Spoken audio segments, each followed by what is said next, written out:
자, 여러분 반갑습니다. 금융공부 김범곤입니다. 자, 오늘도 신속하고 정확한 세금 정보 알려드리는 세금 클리닉 시간입니다. 자, 이번 시간 주제는 이자와 배당 소득이 2천만 원을 초과하게 되면 정말 기분은 좋겠는데 중요한 것은 다른 소득이랑 합산돼서 과세가 됩니다.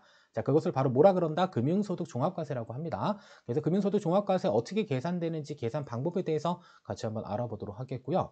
자, 그리고 종합과세된다라는 표현 때문에 세금 부담이 상당히 늘어날 것으로 생각하시는 분들이 있는데요. 자, 그러면 실제로 종합과세되기 이전과 된 이후에 어느 정도의 세금의 차이가 발생되는지 이번 시간 영상을 통해서 같이 한번 살펴보는 시간 가져보도록 하겠습니다.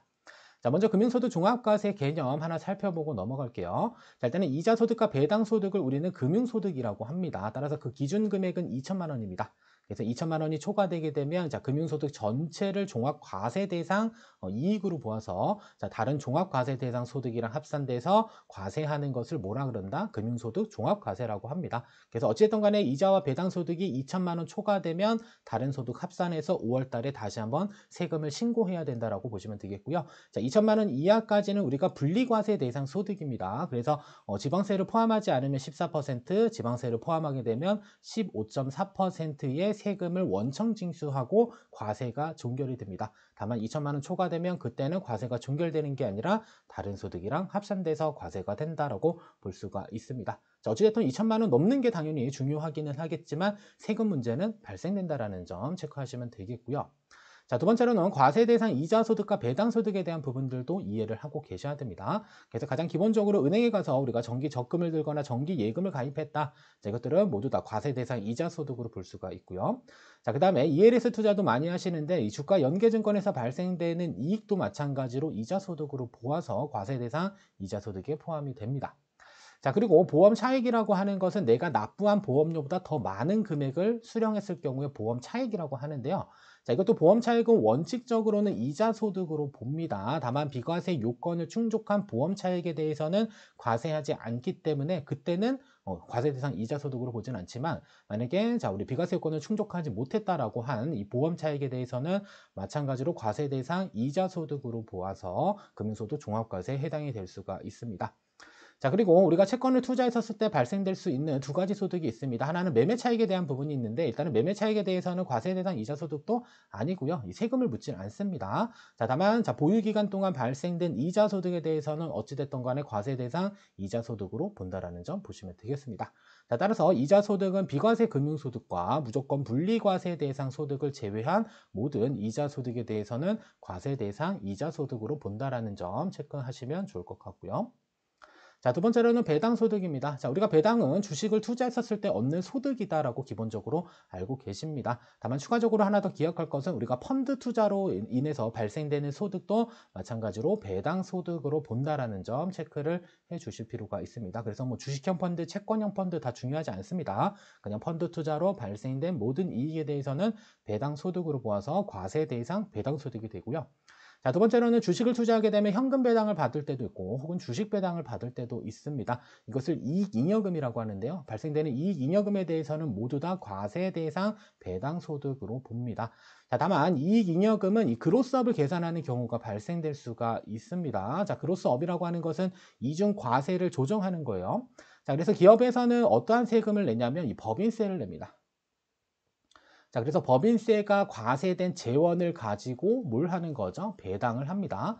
자, 그러면 배당을 받게 되면 주주들은 무슨 세금을 낼까요? 일단 배당 소득세를 원청 징수하게 됩니다. 그래서 법인세도 과세하고 그다음에 추가적으로 이 배당 소득세도 과세한다라고 해서 이중 과세다라는 논란이 있기 때문에 이 이중 과세를 방지하기 위해서 그로스업을 계산하여 배당 소득에 합산하게 되고요. 자, 그리고 나서 나중에 배당세 공제 부분에서 다시 한번 차액을 정산을 해주기도 합니다. 따라서 이 그로스업에 대한 부분들 조금 궁금해하시는 분들이 있을 것 같아서 세부적으로 잠깐 계산을 어떻게 하는지 살펴보면 자, 그로스업 금액은 일단은 계산하는 방법은 이 금융소득, 전체 금융소득에다가 2천만 원 차감한 각각 그다음에 그로스업 대상 배당소득이 있다라고 한다면 그 배당소득 중 작은 값의 11%를 곱해서 간단하게 계산을 할 수가 있습니다.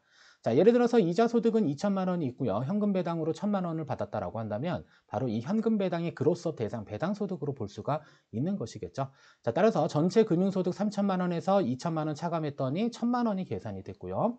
자, 두 번째로는 그로스업 대상 배당 소득 1천만 원 해서 둘 중에 작은 값 미니멈 계산해야 되는데 값이 동일하기 때문에 이때는 1,000만 원에 해당되는 11% 그로스업률을 적용해서 110만 원의 그로스업을 계산을 할 수가 있습니다. 그래서 이 110만 원의 그로스업 금액은 이 배당 소득 금액에 합산이 돼서 과세된다라고 볼 수가 있을 것 같고요. 자, 그러면 과세되면 세금이 늘어나는 거 아니냐고 표현할 수 있겠는데, 자, 뒷부분에 가면 다시 배당세 공제 부분이 있기 때문에 다시 그 차익에 대한 부분들은 정산을 해준다라고 볼 수가 있을 것 같습니다. 그래서 그로써 궁금해 하시는 분들이 간혹 있는 것 같아서 추가적으로 내용 좀 포함시켜 봤고요. 자, 그러면 종합과세 되는 것과 금융소득 종합과세 되는 것의 차이를 한번 보도록 하겠습니다. 자, 일반적으로 종합과세는 우리가 급여소득자라고 가정을 해보게 되면요. 일단 발생되는 급여소득에다가 근로소득 공제를 적용을 해줍니다. 자, 그때 근로소득 금액이 되고요. 이것을 그냥 쉽게 생각하면 세후소득이다라고 볼 수가 있을 것 같고요. 자, 여기다 종합소득 공제를 차감을 해줍니다. 그럴 때 과세표준이 계산이 되고요. 그다음에 세율구간 적용돼서 산출세액, 그다음에 세액공제, 그다음에 결정세액이 계산이 됩니다. 이게 뭐 추가적으로 뭐 기납부세액 해가지고 이제 나중에 최종적으로 환급을 받는지 아니면 내가 세금을 더 납부해야 되는지를 계산을 하는 게 과연 일반적인 종합과세가 되겠고요. 자, 그다음에 금융소득 종합과세는 계산하는 방법은 과세표준까지는 동일합니다. 다만 종합소득 금액에는 뭐가 들어갔냐면 급여와 그다음에 이자, 배당소득, 그다음에 그로스업 대상 배당소득이 있다라고 한다면 그로스업까지 모두 다 합산된 금액을 합산을 해주시고요. 자, 여기다 종합소득 공제를 적용해서 과세표준을 계산을 합니다. 자, 그 다음에 과세표준에 바로 세율을 곱하는 것이 아니고요. 금융소득 종합과세는 금융소득 종합과세 산출세액과 결정세액을 계산하는 방법이 있습니다. 그래서 그 부분만 여러분들이 잘 이해하시게 되면 금융소득 종합과세 계산하는 것은 전혀 어렵지가 않습니다. 자, 그러면 금융소득 종합과세 도대체 어떻게 계산될까? 자, 첫 번째로는 금융소득 종합과세 산출세액에 대한 부분입니다. 자, 일반적인 산출세액은 그냥 과세 표준에다가 세율을 곱해줍니다.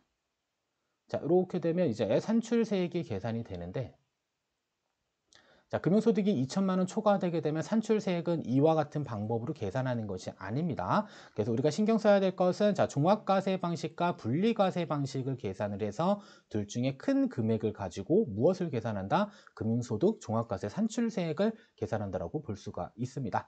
자, 그러면 종합과세 방식 계산하는 공식은 일단 2천만 원에 대해서는 14%의 세금을 뗍니다. 기본적으로 우리 분리과세하는 그 세율을 적용을 하고요.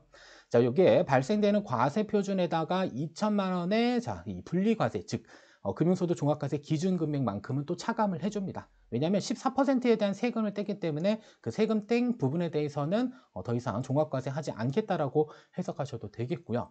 따라서 과세표준에 2천만 원 차감한 그 과세표준 금액에다가 각각의 소득세율인 기본세율, 적게는 6%, 많게는 45%의 세율 구간이 적용돼서 뭐가 계산된다? 종합과세 방식에 의한 산출세액이 계산이 되고요. 자, 두 번째로는 분리과세 방식에 의한 산출세액은 자, 금융소득에 대해서는 일단 최소한 14% 전체 세금을 묻겠다라는 겁니다. 이 공식에서 의도하는 바들이 나타납니다. 자, 그리고 나서 과세표준에다가 금융소득 금액, 가지고 있는 모든 금융소득 합산하고요. 그다음에 그로스업 대상 배당소득이 있으면 그 금액까지 합산해서 차감한 값에 자, 세율을 적용해서 분리과세 방식에 의한 산출세액을 계산을 할 수가 있습니다. 자, 그래서 어떠한 분들은 이자와 배당소득은 높고요. 상대적으로 뭐 급여나 기타 종합소득이 낮은 경우에는 실제 계산하게 되면 최소한 금융소득의 14%보다 낮은 값이 산출세액으로 계산하는 경우가 발생될 수도 있습니다. 따라서 이 금융소득 종합과세의 일단 취지는 최소한 당신이 발생되는 금융소득의 최소 14%의 세금을 떼가겠다라고 하는 이러한 방식 때문에 이렇게 종합과세 방식과 분리과세 방식으로 구분이 되어져 있다고 보시면 될 것 같고요. 그다음에 어찌됐든 간에 두 방식 중에 큰 금액을 가지고 산출세액을 계산한다라고 보시면 될 것 같습니다.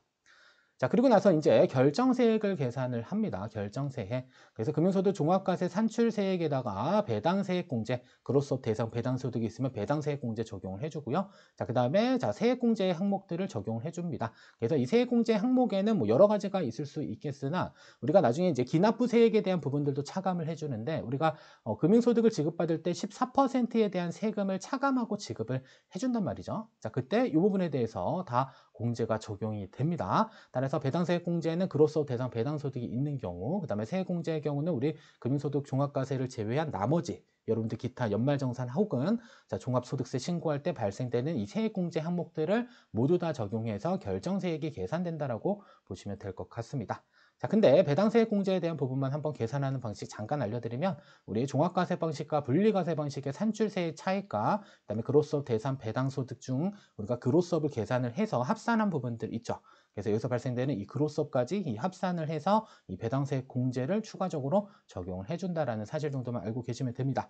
자, 일단은 이 뒷부분은 조금 복잡할 수 있기 때문에 일단은 여러분들 산출세까지 계산하는 내용을 좀 잘 기억을 해주시면 좋을 것 같고요.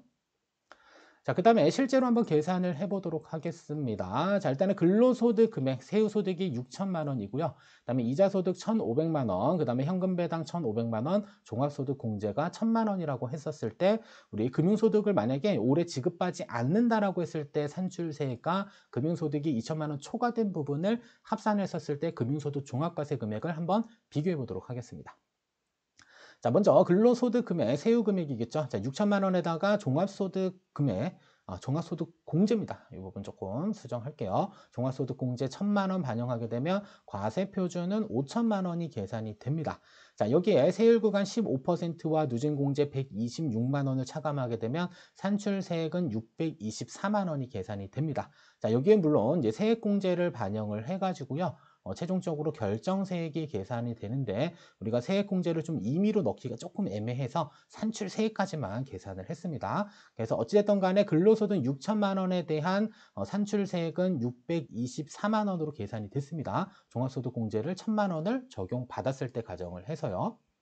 자, 그 다음에 두 번째로는 금융소득 종합과세에 해당됐었을 경우에는 자, 어떻게 계산하는지. 자, 첫 번째로는 일단은 자, 현금 배당이 있기 때문에 그로스업을 계산을 해주셔야 됩니다. 그래서 금융소득에다가 2천만 원 차감한 값과 그로스업 대상 배당소득 중 작은 값의 11%를 곱하면 됩니다. 자, 어찌됐든 비교를 해보면 3천만 원에서 2천만 원 빼면 1,000만 원. 그다음에 그로서 대상 배당 소득은 1,500만 원이니까 둘 중에 작은 값인 1,000만 원의 11% 계산했더니 110만 원이 바로 그로서 금액이다라고 볼 수가 있을 것 같고요. 자, 두 번째로는 이제 과세 표준을 계산을 해야 됩니다. 과세 표준.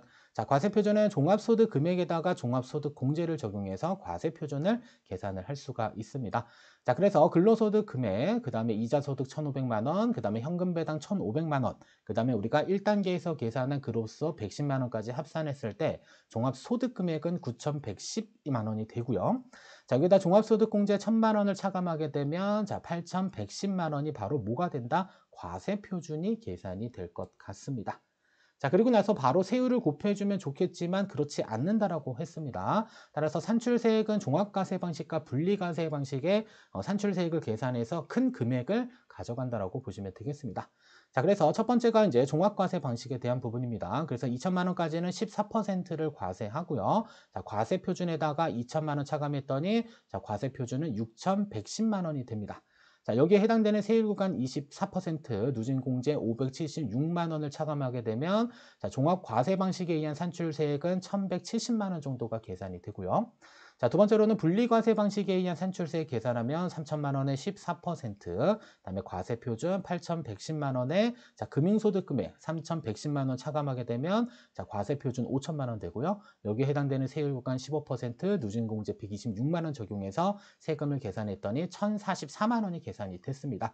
따라서 실제 계산 사례에서의 금융소득 종합과세 산출세 금액은 1,170만 원 정도 된다라고 볼 수가 있습니다. 생각보다 세금이 많이 늘어나기도 했죠.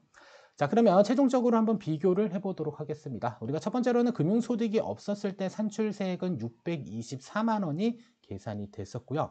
자, 그다음에 금융소득 현금배당 1,500만 원과 이자소득 1,500만 원 합산돼서 3천만 원을 합산했더니 발생되는 산출세액은 1,170만 원이 발생이 됐습니다. 그래서 이 둘을 한번 비교해 봤더니 이 산출세액의 차액은 546만 원인데 여러분들 한 가지 기억하실 사실은 일단은 자, 그로서 대상 배당소득이 있기 때문에 이 세액공제 부분에 배당세액공제를 적용을 받을 수 있는 부분들도 있고요.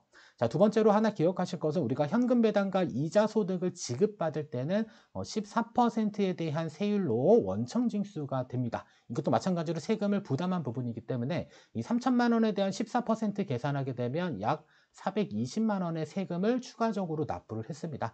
자, 이것도 마찬가지로 여기 와가지고 기납부세액 항목에 차감해 주는 부분들이기 때문에 실제로 배당세액공제와 그 다음에 기납부세액공제 부분들이 충분히 반영되기 때문에 결정세액까지 계산하게 되면 생각보다 세금 부담은 많이 낮아지게 된다고 볼 수가 있을 것 같습니다. 그래서 3천만 원 정도의 금융소득이 늘어났었을 때 일반적으로 우리가 세금을 금융소득 하지 않았을 때와 그 다음에 금융소득 종합과세 걸렸을 때를 한번 비교해 봤더니 한 546만 원 정도 차이가 발생이 되고요.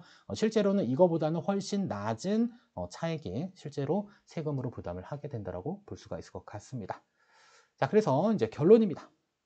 자, 결론은 일단 세금이 늘어나는 것은 맞습니다만 이 소득 구간이 한 15에서 24% 정도 구간에 있는 분들은 생각보다 세부담이 그렇게 크지는 않습니다. 아까도 3천만 원 정도의 이자 또는 배당 소득이 발생됐을 때 약 한 500만 원 정도의 산출세의 차액이 발생되기 때문에 생각보다 그 차액은 크지 않다라고 볼 수가 있을 거고요. 다만 소득 구간이 뭐 35% 이상 구간부터는 상당 부분 많은 부분들을 세금으로 납부할 수 있다라는 점만 잘 기억을 해주시면 좋을 것 같습니다. 그래서 이자 배당 2천만 원 넘으면 당연히 좋은 거죠. 대신에 뭐 세금 때문에 2천만 원을 초과하지 않아야 된다라는 부분들은 살짝 조금 잘못된 이야기가 아닐까라는 생각을 해봅니다. 자, 여기까지 시청해 주셔서 감사하고요. 여러분들 구독, 좋아요, 알림 설정은 영상 제작하는 데 큰 도움이 됩니다. 여기까지 시청해 주셔서 감사합니다.